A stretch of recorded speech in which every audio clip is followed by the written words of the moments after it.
Hello everyone, welcome to maths classes for class 11th. I hope all of you have done chapter 5 complex number and you understand what the complex number meaning. You also understand all the related properties like polar form, quadratic equation, modulus, argument, multiplicative inverse and so on. I hope all of you are preparing notes and doing all the exercises also. Now, in today's class and in the upcoming week classes, we are going to start a new topic related to your book, which is chapter 1, which is a new topic for all of you. The topic is related to algebra. The topic name is sets. This is chapter 1 of your NCERT book. Now, sets, as the name suggests, sets is collection of some data. Now, the proper definition says that a well-defined collection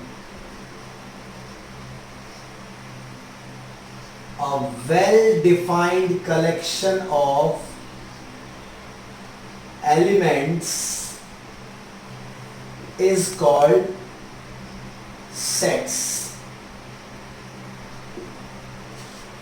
There is a word here, well-defined. Collection of elements. Elements can be anything here. It may be numbers, it may be some data, but it should be well-defined. Well-defined means it is valid for all. Like if I say set of natural number, it will be 1, 2, 3 up to infinity. It is for all. If I say set of integers, so we can write from minus infinity to infinity. In this way, the well-defined collection which is valid for everyone is said to be set. If I say number of cricket players, top 10 batsmen, it is not a set because it may vary for person from person to person. If I say top 10 dangerous animal of the world, it is also not a set because it may vary from person to person. So a set is that collection of elements, that well-defined collection of elements which is valid for everyone and it does not vary. So the proper definition states that a well-defined collection of objects or any elements is called a set.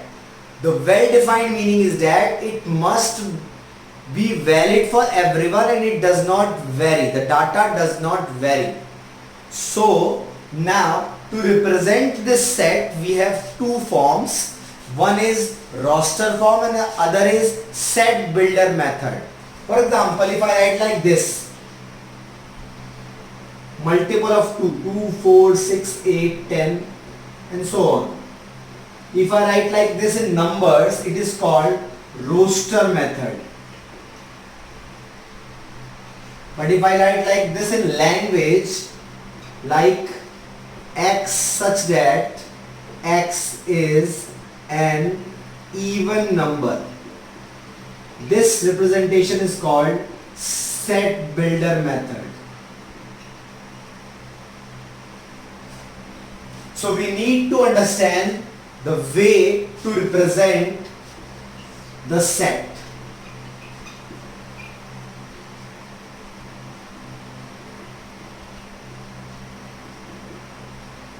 So a well-defined collection of objects which can be represented by two methods, roster method and set builder method, is called a set.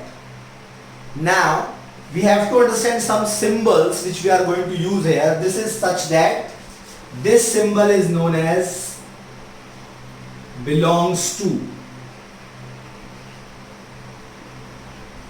and this not belongs to.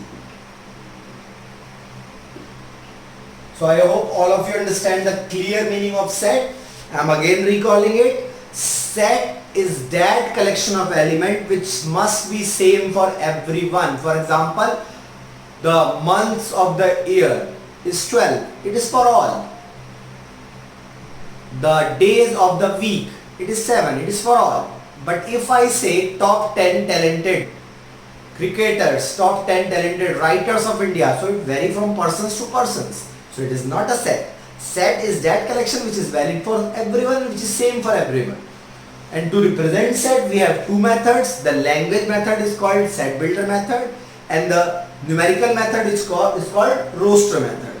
So in the next part, I will tell you the type of sets and their related properties.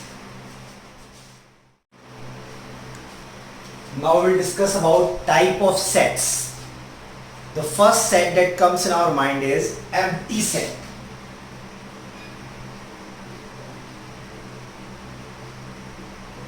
As the name suggests, the set does not contain any value, any element. So any set that does not contain any element, it is called the empty set. For example, if I say a girl in a boys' school, it is not going to happen. The 13th month of the year, the common number between odd and even, it is not possible. So that particular set containing no elements, not even zero, that is called empty set. A set that does not contain any element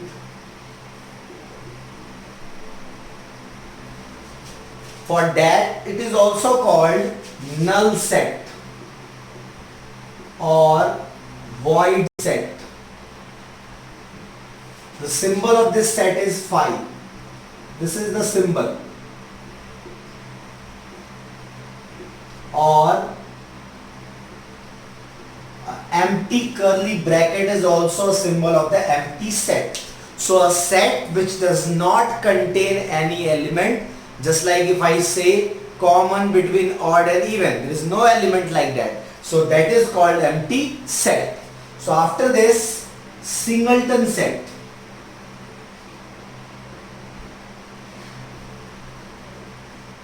A set that contain only one element,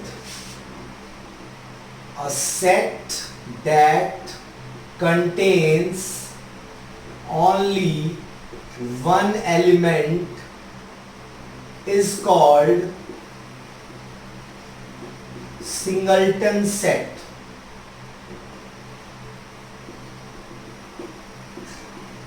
For example, this. So empty set does not contain any element and singleton set contain only one element. After this, finite set. As the name suggests, the number of elements should be finite. That is, number of months in a year is 12. Number of days in a week is 7. They are fixed. So that type of set is called finite set. So a set containing fixed number of elements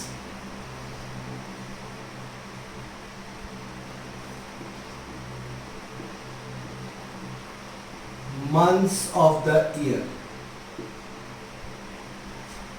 The next one is infinite set. As the name suggests, a set containing infinite number of elements. For example, number of natural numbers, they are infinite. Number of whole numbers, they are infinite. Number of stars in the sky, they are infinite. So all these are called infinite set. So a set containing infinite number of elements, for example, number of stars in the sky, the set of natural number, all these are examples of infinite set. Now after this I will tell you about equal sets and then equivalent set. We'll have more types of definitions. So after this I am going to tell you with the next video. Now the next set is equal sets. as the name suggests, if two sets are containing same elements, order does not matter. The elements in both the sets should be same.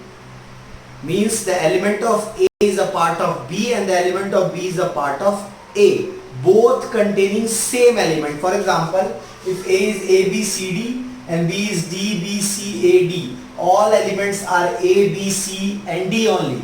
So that type of sets in which the elements are same in both are called equal sets. Here order does not matter. Now next is equivalent set.